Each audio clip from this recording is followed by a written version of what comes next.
Hi, this is Rakesh Roy and you're watching Royal Technology. In this video, we will show you how to install Visual C++ latest version in your Windows 11 or 10 laptop. So let's start the video and install it.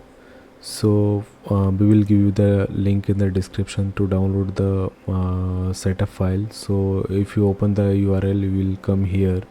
Just scroll little bit and you have to download the setup file from here.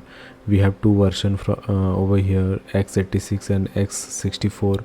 So this is the system architecture. If you don't know which version is required for you, so simply click on start menu and search system information. Open the system information, and if you see here, the system type is showing x86 based system. That means it's a 64-bit system. So if you have a new laptop or desktop, so definitely you have 64-bit hardware. So close it, and in my case I'm downloading the second one. If required, you can download this one also. So once you click here, it will immediately start the downloading. It is totally depend on your internet speed. The file size is showing 24 MB. So simply click on this setup file, or you can go to the file location and install it. So we will simply click on it, so it will start the file.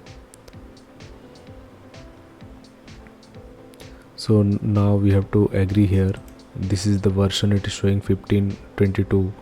This is the latest version available on the Microsoft site right now. So we have to agree, and then so the installation is done. Now it is showing successfully here. So simply click close, and then let's check whether it is successfully installed or not. So we will check in the control panel.